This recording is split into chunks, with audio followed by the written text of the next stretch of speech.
दोस्तों, हमारा ब्रह्मांड काफी विशाल है और यहाँ अनगिनत तारे मौजूद है और तारों को ब्रह्मांड का बिल्डिंग ब्लॉक भी कहा जाता है। और इन्हीं सभी तारों के चलते हमें तरह तरह के गैलेक्सीज और ब्लैक होल देखने को मिलते हैं और इन्हीं सभी तारों के चक्कर लगाते हैं ग्रह, जो कि हमारे अंतरिक्ष को काफी स्पेशल बनाते हैं। और हम खुद भी एक प्लेनेट पर ही रहते हैं, पृथ्वी के नाम से जानते हैं। और ये पृथ्वी एक ऐसा ग्रह है जो कि आज तक की गई सभी स्पेस स्टडी में सबसे यूनिक चीज है, क्योंकि अभी तक पृथ्वी इकलौता ऐसा ग्रह है जहाँ पर जीवन मौजूद है। और विज्ञान की माने तो हमारे ब्रह्मांड में ऐसे कई ग्रह हो सकते हैं जहाँ पर जीवन मौजूद हो सकता है, पर अभी तक हम वहाँ तक पहुँच नहीं पाए हैं। और अगर पहुँचे भी है तो भी हमें उन्हें स्टडी करने में अभी काफी समय लगेगा। और अगर हम अकेले अपने मिल्की वे गैलेक्सी की बात करें तो केपलर स्पेस टेलीस्कोप और गया मिशन के द्वारा प्राप्त करे गए डेटा से हमें ये पता चला है कि हमारे मिल्की वे गैलेक्सी में 300 मिलियन ऐसे प्लेनेट मौजूद है जिनका जीवन के लायक वातावरण मौजूद हो सकता है। तो दोस्तों, उन सब में से ही एक प्लेनेट का नाम है केपलर 22b। और आज हम इस वीडियो में इस प्लेनेट के बारे में जानेंगे कि ये कितने हद तक हमारे पृथ्वी से सिमिलर है। तो दोस्तों, जानने के लिए लास्ट तक वीडियो में बने रहना। तो चलिए शुरू करते हैं। तो दोस्तों, केपलर 22b एक एक्स्ट्रा सोलर प्लेनेट या फिर एक्सो प्लेनेट है। और ये एक्सो प्लेनेट वो प्लेनेट होता है जो कि हमारे सोलर सिस्टम के बाहर मौजूद है और न ही वो हमारे सूरज का चक्कर लगाता हो। तो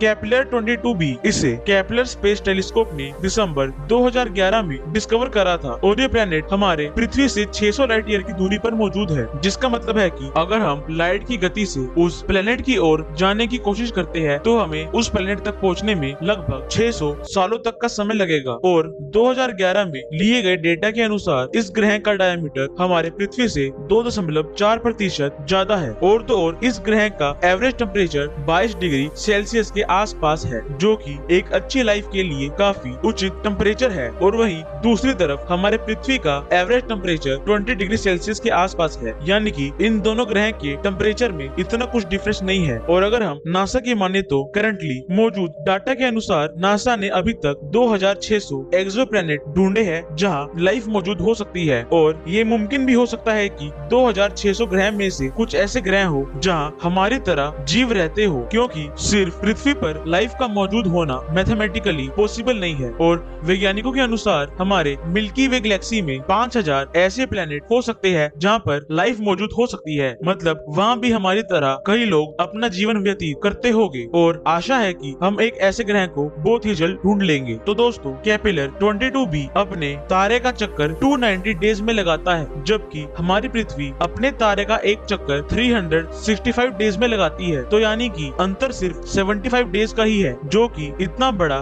गैप नहीं है। और साइंटिस्ट के द्वारा की गई मैथमेटिकली कैलकुलेशन से पता चला है कि इस ग्रह का द्रव्यमान यानी कि मास हमारे पृथ्वी के मास से 36 गुना ज्यादा है। और वहाँ पर मौजूद ग्रेविटी यानी कि गुरुत्वाकर्षण बल हमारे प्लेनेट के गुरुत्वाकर्षण से 1.8% ज्यादा है। मतलब कि हमें उस ग्रह पर पृथ्वी के मुताबिक ज्यादा डिफरेंस महसूस नहीं होगा। तो दोस्तों, कई लोगों के दिमाग में एक सवाल आ रहा होगा कि अगर इसका और पृथ्वी के मास में 36% का फर्क है तो इसकी ग्रेविटी और हमारी पृथ्वी के ग्रेविटी में ज्यादा फर्क क्यों नहीं है। तो दोस्तों, इसका जवाब है रेडियस। तो न्यूटन के लॉ के अनुसार अगर रेडियस बढ़ता है तो वैसे वैसे ग्रेविटी घटती जाती है, और अगर मास बढ़ता है तो ग्रेविटी भी बढ़ती है। तो भले ही हमारी पृथ्वी के अनुसार उसका मास ज्यादा है, वैसे ही उसका रेडियस भी हमारी पृथ्वी के कंपैरिजन में काफी ज्यादा है, जो कि उसे ओवरऑल पृथ्वी के बराबर बनाती है। तो दोस्तों, किसी भी प्लेनेट पर लाइफ का मौजूद होने के पीछे कुछ कंडीशन का फॉलो होना बेहद जरूरी होता है, जिसमें से सबसे पहली और सबसे अहम कंडीशन है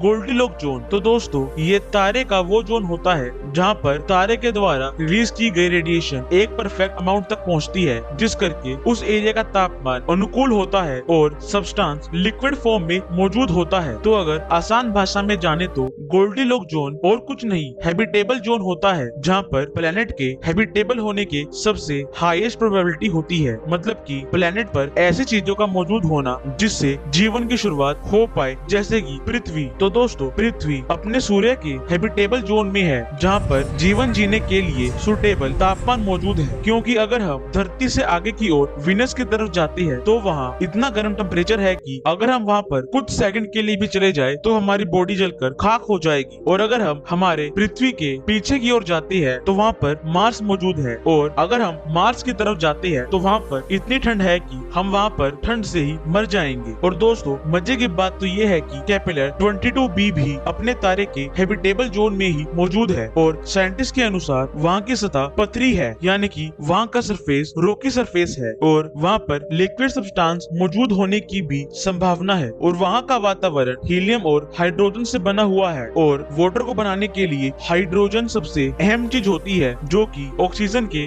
2 मॉलिक्यूल के साथ मिलकर वाटर बनाती है। मतलब कि अगर देखा जाए तो वहाँ पर हाइड्रोजन का मौजूद होना वहाँ पर जीवन के मौजूद होने के चांस को बढ़ाता है और जिस करके साइंटिस्ट कंटिन्यूअसली उस ग्रह पर नजर बनाए बैठी है ताकि पता लगाया जा सके कि उसका वातावरण लाइफ को सपोर्ट करता भी है या फिर नहीं, या फिर उसके पास चांद है या फिर नहीं। क्योंकि चांद का मौजूद होना ग्रह पर जीवन मौजूद होने पर काफी फर्क पड़ता है। जैसे कि हमारा चांद पृथ्वी को अपनी ओर झुकाए रखता है, जिस करके पृथ्वी पर मौसम चेंज होता है, जो कि एक सुटेबल लाइफ के लिए काफी जरूरी चीज है। और इस मौसम के चेंज होने के चलते ही इस पृथ्वी पर जीवन मौजूद है। और अगर हम केपलर 22b की बात करें तो उसके तारे का मास हमारे सन से 3 गुना कम है, जो कि तारे की लॉन्ग लाइफ का परिमाण देता है। क्योंकि अगर तारा साइज में जितना बड़ा होता है वो उतनी जल्दी अपनी एनर्जी को रिलीज करता है, और अगर तारे का साइज थोड़ा छोटा होता है तो वो अपनी एनर्जी को धीरे धीरे रिलीज करता है, जिसका मतलब है कि उस तारे की लाइफ हमारे तारे यानी कि हमारे सन से ज्यादा है और वो हमारे पृथ्वी के मुकाबले अपने तारे के 15% ज्यादा पास है, जो कि तारे के कम मास होने के चलते उसे नलिफाई कर देती है और उसे लगभग हमारे पृथ्वी के जितना ही सूटेबल बनाती है। और दोस्तों ESI मतलब कि अर्थ सिमिलर इंडेक्स, ये एक ऐसा इंडेक्स है जिसकी रेंज 0 to 1 होती है, जिसमें 0 का मतलब होता है कि वो प्लेनेट बिल्कुल भी पृथ्वी की तरह नहीं है और 1 का मतलब होता है कि वो प्लेनेट हमारे पृथ्वी की तरह ही हूबहू सेम है। तो दोस्तों केपलर 22b का